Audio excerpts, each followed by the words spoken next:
નમસ્કાર મિત્રો, વાત કરીએ આજની મુખ્ય 10 ખબરની. તે પહેલા ચેનલ પર નવા હોય તો સબસ્ક્રાઇબ કરી લેજો અને વિડીયો તમારા મિત્રો સાથે શેર કરજો. ICMRની સ્ટડી દર 4માંથી 1 ભારતીય યુગલ મેદસ્વી લાઇફસ્ટાઇલની આદતો મુખ્ય કારણ. ધોરણ 12ની બોર્ડની પૂરક પરીક્ષાનું પરિણામ જાહેર. સામાન્ય પ્રવાહનું 51.58% પરિણામ આવ્યું. ગુજરાતમાં નર્મદા કેનાલના 36 બ્રિજ બંધ કરવા આદેશ. 5 વધુ જોખમી પુલ સંપૂર્ણ બંધ કરી દેવાયા છે.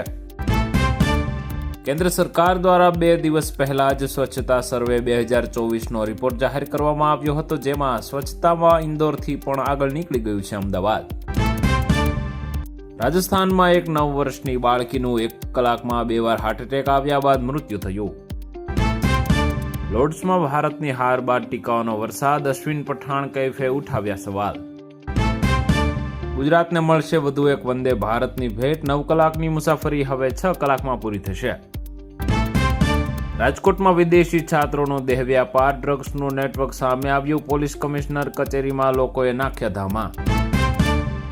વધારે નમક ખાવાની આદત હોય તો સુધારજો. દર વર્ષે નમક ખાવાથી લગભગ 18,90,000 લોકોના મોત. WHOનો રિપોર્ટ.